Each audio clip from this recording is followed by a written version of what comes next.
বৃষ্টি হচ্ছে তো তাই চারপাশটা দেখতে বেশ ভালো লাগছে, আর হালকা হালকা হাওয়া দিচ্ছে। নাহলে তো এই সময় হয়তো ঘরে ঘুমাই। আজকে মনে হলো যাই বিকেলবেলা একটু বাইরেটা দেখি কতটা বৃষ্টির কি ব্যাপার, তাই দেখতে চলে এলাম বৃষ্টি হচ্ছে কিনা।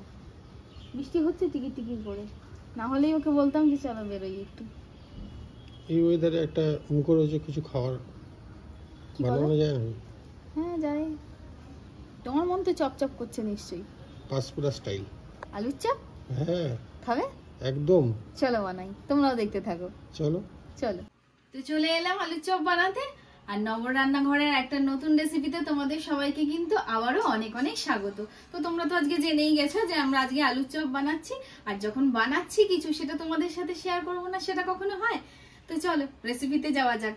আলুর চপ যখন আলু নিয়েছি, আর আলুর ঝুড়িতে দেখো সব থেকে বড় যে জাম্বো আলুটা পেয়েছি ওটাকে তুলে নিয়েছি। তো চলো আগে আলুটা ছাড়িয়ে নিই।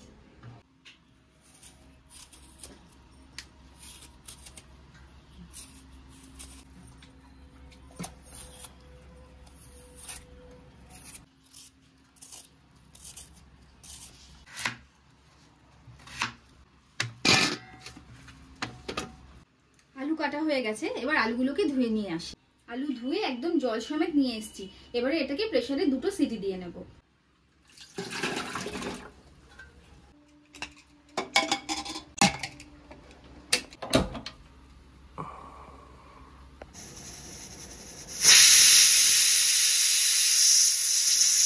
আলু সিদ্ধ হয়ে গেছে, আলুগুলোকে একটু চামচ দিয়ে ভেঙে নিচ্ছি। পেঁয়াজ কুচিয়ে নিচ্ছি, চপের জন্য পেঁয়াজ তো লাগবেই। একদম ছোট ছোট ঝিরিঝিরি করে কেটে নেব।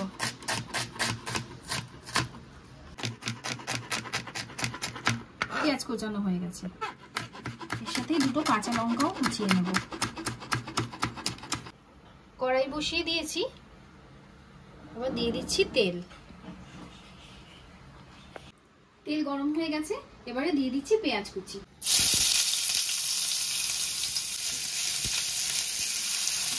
পেঁয়াজটা সামান্য ভেজে নেব লাল লাল করে।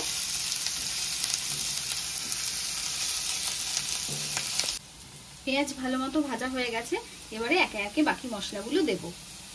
দিয়ে দিচ্ছি আদা রসুন বাটা, নুন, হলুদ, লঙ্কা গুঁড়ো, জিরে গুঁড়ো, সামান্য চিনি।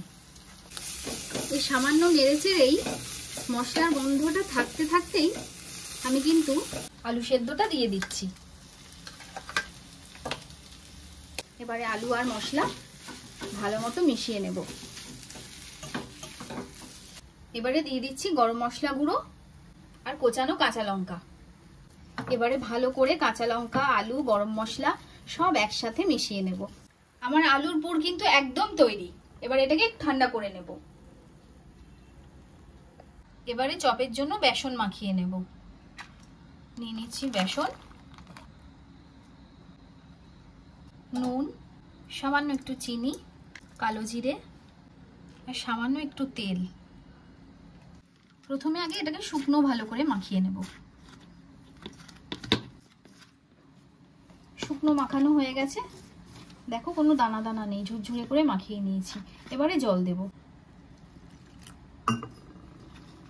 অল্প অল্প জল দিয়ে মাখাবো।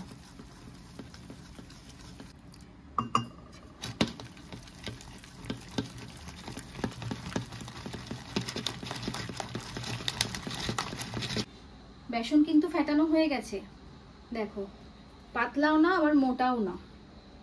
দেখতে পাচ্ছ, আমি তুলে দেখাচ্ছি তোমাদেরকে। আর পাতলা যে নয় সেটা তোমার হাতে, আমার হাতটা দেখলেই বুঝতে পারছো। এই দেখো হাতটা কভার হয়ে যাচ্ছে, আর এই দেখো। এবার বেসনের মধ্যে দিয়ে দেব, এই দেখো একদম সামান্য পরিমাণ খাবার সোডা দিয়ে ভালো করে মিশিয়ে নেব। জাস্ট মিশে গেলেই হবে। এবারে আমার বেসন মাখানো কমপ্লিট। তেল গরম করতে বসিয়ে দিয়েছি। এবারে পুর থেকে আগে চপের আকারে গড়ে নেব। আলুর পুর থেকে আমি সমান 4খানা ভাগ করে নিয়েছি।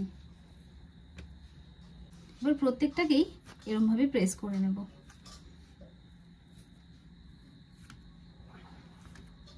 এবার এক একটা পুর নেব আর বেসনে ডোবাবো। তেল গরম হয়ে গেছে, চপ ছেড়ে দিলাম।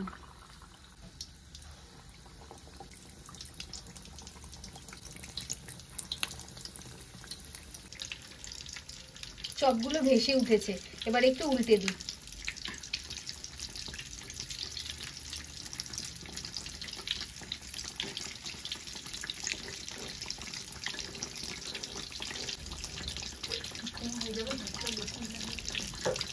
আমার চপ কিন্তু একদম তৈরি, একদম লাল লাল করে ভেজে নিয়েছি সব চপগুলোকেই।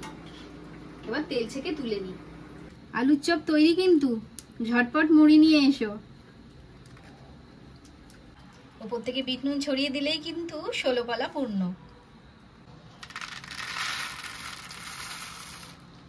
তাহলে কেমন লাগলো আমার এই চপের রেসিপিটা অবশ্যই আমাকে কিন্তু জানিও কমেন্টে। আর ভালো লাগলে একটা লাইক শেয়ার করে দিও। তাহলে দেখলে তো ঘরেই আমি কি সহজ উপায়ে পাঁশকুড়ার চপ বানিয়ে ফেললাম। পাঁশকুড়ার চপ কিন্তু খুব বিখ্যাত। আর তোমাদের যদি এই পাঁশকুড়ার চপের রেসিপিটা ভালো লেগে থাকে তাহলে আবারও বলছি একটা লাইক কমেন্ট শেয়ার করে দিও। আর যারা তোমরা নতুন দেখছো চ্যানেলটাকে তারা অবশ্যই ভালো ভালো রেসিপি দেখার জন্য চ্যানেলটাকে কিন্তু সাবস্ক্রাইব করে দিও। তো চলো আজকের মতো টাটা, দেখা হচ্ছে অন্য আরেকটা নতুন রেসিপির সাথে অন্য আরেকদিন। তো সবাই ভালো থেকো, সুস্থ থেকো, সাবধানে থেকো।